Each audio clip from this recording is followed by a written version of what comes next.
ਨੀਅਤ ਵੀ ਤੇ ਸ਼ੱਕ ਕਰਨ ਵਾਲਿਆਂ ਨੂੰ ਮੇਰੀ ਹੱਥ ਜੋੜ ਕੇ ਬੇਨਤੀ ਹੈ ਕਿ ਬੇਸ਼ੱਕ ਮੈਨੂੰ ਗਾਲਾਂ ਕੱਢ ਲੈਣਾ, ਪਰ ਮੇਰੇ ਹੱਥੋਂ ਮੇਰੇ ਪੰਜਾਬੀ ਹੋਣ ਦਾ ਹੱਕ ਮਾਣ ਸਤਿਕਾਰ ਨਾਲ। यही मेरी सारी उम्र की कमाई है, यही खाई है तो यही हंडाई। बस एक छोटी जी गल जो गलती नहीं सी मगर गलत बना देती। पर मेरी गल का यह मतलब नहीं सी कि पंजाब विचों पंजाबी खत्म कर दी जाए। पंजाबीए तुसी आप सोचो, पंजाबीए जुबाने नहीं रकाने मेरे देश की लिखण ते गाउण वाला की ये गल कर सकता? ਅੱਜ ਮੇਰੇ ਨਾਲ ਕਿਸਾਨਾਂ ਦੇ ਨਾਲ ਜੁੜੇ ਹੋਣ ਦੇ ਬਾਵਜੂਦ ਵੀ ਮੇਰੇ ਉੱਤੇ ਸ਼ੰਕੇ ਸ਼ੁਬਾ ਪੈਦਾ ਕੀਤੇ ਜਾ ਰਹੇ। ਤੁਹਾਡੇ ਅੰਦਰ ਆਪਣੇ ਕਿਸਾਨਾਂ ਦੇ ਜੋਸ਼ੋ ਜਨੂਨ ਨੂੰ ਦੇਖ ਕੇ ਇੰਜ ਲੱਗਦਾ ਹੈ ਜਿਵੇਂ ਉਦਮ ਸਿੰਘ, ਕਰਤਾਰ ਸਿੰਘ, ਰਾਜਗੁਰੂ ਸੁਖਦੇਵ ਭਗਤ ਸਿੰਘ ਦੀ ਰੂਹ ਪੰਜਾਬ ਦੇ ਸੀਨੇ ਵਿੱਚ ਇਨਕਲਾਬ ਬਣ ਕੇ ਤੜਕ ਰਹੀ ਹੋਵੇ। ਪਿਆਰੇ ਦੋਸਤੋ, ਪਿਆਰ ਭਰੇ ਸਤਿ ਸ੍ਰੀ ਅਕਾਲ। ਸਭ ਤੋਂ ਪਹਿਲਾਂ ਕਿਸਾਨਾਂ ਨਾਲ ਜੁੜੇ ਹੋਏ ਨੌਜਵਾਨ ਮੁੰਡੇ ਕੁੜੀਆਂ ਨੂੰ, ਗੁਣੀ ਗਿਆਨੀ ਸੱਜਣਾਂ ਨੂੰ, ਪੰਜਾਬੀ ਪੰਜਾਬੀਅਤ ਦੀ ਰੂਹ ਨੂੰ ਸਮਝਣ ਵਾਲੇ ਬੁੱਧੀਜੀਵੀਆਂ ਨੂੰ ਮੇਰੇ ਵੱਲੋਂ ਬਹੁਤ ਆਦਰ ਤੇ ਸਤਿਕਾਰ ਮਨਜ਼ੂਰ ਹੋਵੇ। ਤੁਹਾਡੇ ਅੰਦਰ ਆਪਣੇ ਕਿਸਾਨਾਂ ਦੇ ਜੋਸ਼ੋ ਜਨੂਨ ਨੂੰ ਦੇਖ ਕੇ ਇੰਜ ਲੱਗਦਾ ਹੈ ਜਿਵੇਂ ਉਦਮ ਸਿੰਘ, ਕਰਤਾਰ ਸਿੰਘ, ਰਾਜਗੁਰੂ ਸੁਖਦੇਵ ਭਗਤ ਸਿੰਘ ਦੀ ਰੂਹ ਪੰਜਾਬ ਦੇ ਸੀਨੇ ਵਿੱਚ ਇਨਕਲਾਬ ਬਣ ਕੇ ਤੜਕ ਰਹੀ ਹੋਵੇ। ਸ਼ਾਬਾਸ਼ ਏ ਐਸੀ ਸੋਚ ਦੇ ਮਾਲਕਾਂ ਨੂੰ।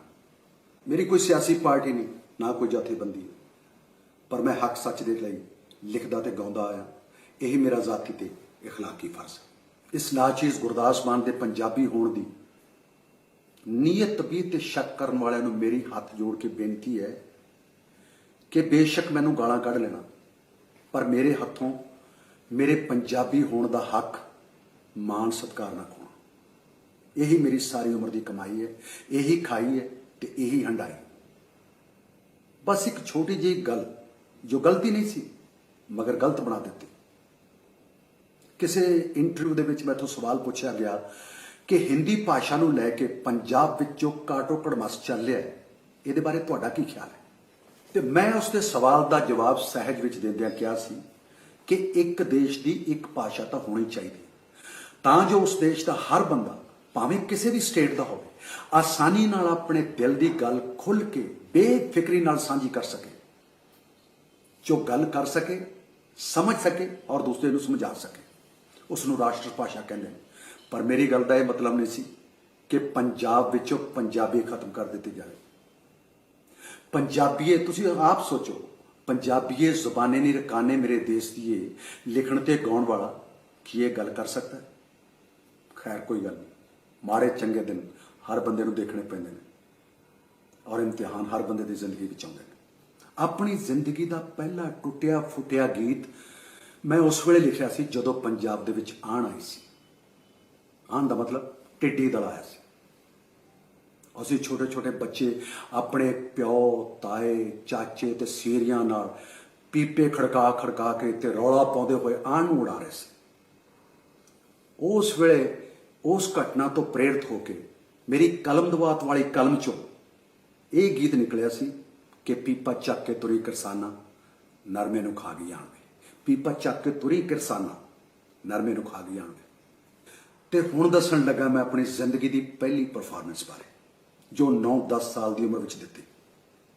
जदों मेरा चाचा मैनूं मोढे ते चुक के भीड़ नूं चीरदे होए मेरे पिंड वाली मंडी की रामलीला की स्टेज ते मैनूं चढ़ा के स्टेज सैकटरी तो इजाजत लैके मेरे गाउण की सिफारिश की तो मैनू गाउण लई किया तो मैं कंबदे कंबदे गाया, रुखी रोटी ते छप्पड़ दा पानी वे जट्टा तेरी जून बुरी, वे रुखी रोटी ते छप्पड़ दा पानी जट्टा तेरी जून बुरी।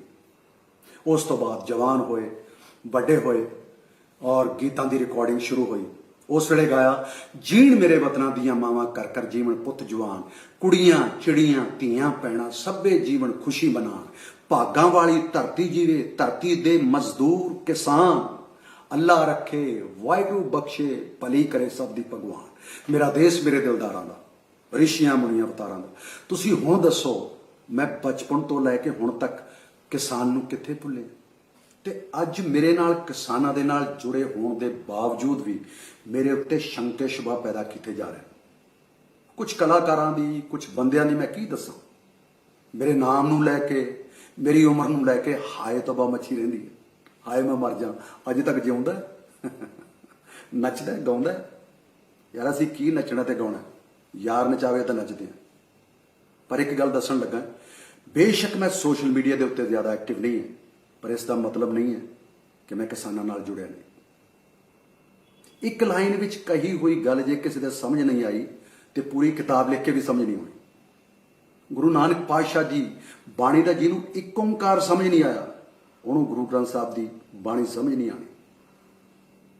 ਬਹੁਤਾ ਬੋਲਣੇ ਦਾ ਕੋਈ ਨਫਾ ਨਹੀਂ। ਅਸੀਂ ਨੇੜਿਓਂ ਗੱਲ ਮੁਕਾਵਣੀ ਹੈ, ਵਾਰਿਸ ਸ਼ਾਹ ਮੀਆਂ ਗੱਲ ਉਹ ਕਰੀਏ ਜਿਹੜੀ ਕੰਮ ਕਿਆਮ ਤੇ ਆਉਣੀ। ਬਾਕੀ ਰਹੀ ਕਿਸਾਨਾਂ ਦੇ ਅੰਦੋਲਨ ਦੀ ਗੱਲ। ਸਾਰੀ ਦੁਨੀਆ ਨੂੰ ਅੰਨ ਦੇਣ ਵਾਲਾ ਅੰਨਦਾਤਾ ਅੱਜ ਦਿਨ ਰਾਤ ਬੇਗਾਨੀਆਂ ਜੂਹਾਂ, ਬੇਗਾਨੀਆਂ ਸੜਕਾਂ, ਇੱਕੋ ਹੀ ਦੇਸ਼ ਦੀ ਨਾਲ ਲੱਗਦੀ ਸਟੇਟ ਵਿੱਚੋਂ ਲੰਘਦਿਆਂ ਪੁਲਿਸ ਦੀਆਂ ਮਾਰਾਂ, ਪਾਣੀ ਦੀਆਂ ਤੇਜ਼ ਬੁਛਾਰਾਂ ਤੇ ਸਾਰੀ ਰਾਤ ਧੱਕੇ ਧੋੜੇ ਖਾ ਕੇ ਦਿੱਲੀ ਦੇ ਜੰਤਰ ਮੰਤਰ ਤੱਕ ਪਹੁੰਚਣ ਦੀ ਫਿਰਾਕ ਵਿੱਚ ਲੱਗਾ ਹੋਇਆ ਹੈ ਕਿਸਾਨ, ਕਿ ਸਾਡੀ ਗੱਲ ਸਰਕਾਰ ਤੱਕ ਪਹੁੰਚੇ।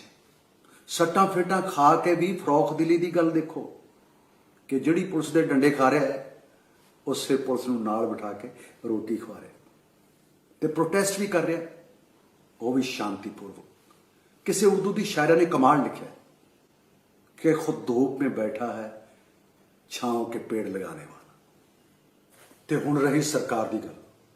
मेरी सरकार अगे हथ बन के पुरजोर बेनती है कि जिहड़े किसान अपने परिवार नूं छड्ड के, अपने बच्चों नूं छड्ड के, बच्चों वांगू पालियां फसलों नूं छड्ड के दिल्ली दीयां सड़कां ते दर-बदर भटक रहे ने, उन्हां दे मुद्दिआं ते गौर कीता जाए।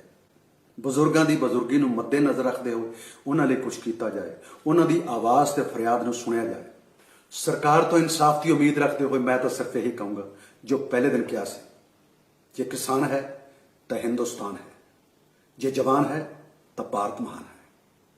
जय हिंद।